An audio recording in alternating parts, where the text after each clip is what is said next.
Food trip tayo guys. Nagisa lang ako ng bawang sibuyas at kamatis. Mag-ano tayo ng sardinas. May talbos ng kamote at saluyot. Yan. Luto na yung kamatis. Lagyan natin sardinas. Sheesh!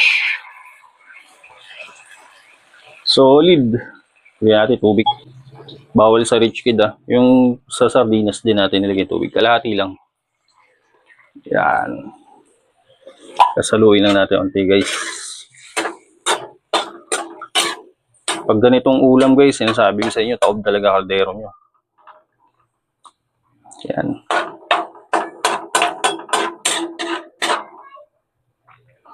Tapos lakasan natin unti yung apoy.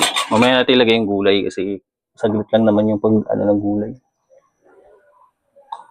Konting asin.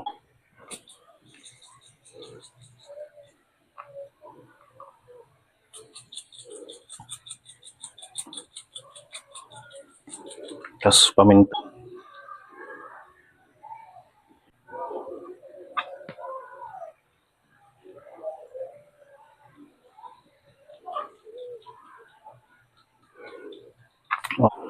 Haluin na natin siya. Tapos lagay natin yung gulay. Hindi na natin lalagyan ng pampalasa guys kasi masarap naman na yung sardinas. No need na yun. Lagay natin yung gulay.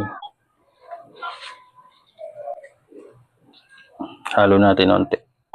Talbos ng kamote to guys at saka saluyot.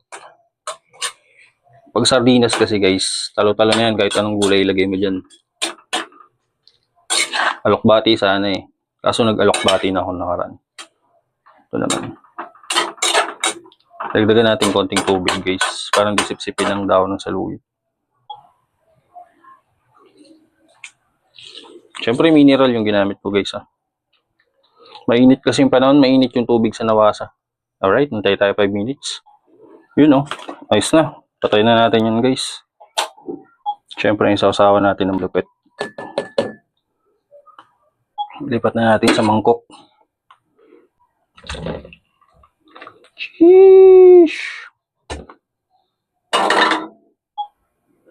Yun, ayos na. Sarap sana to guys sa bahaw kaso wala tayong bahaw kaya yung bagong saing natin na kanin. Wait lang, bukas na tayo electric fan. Grabe init. 2 electric fan. Naka noise reduction naman tong mic na gamit.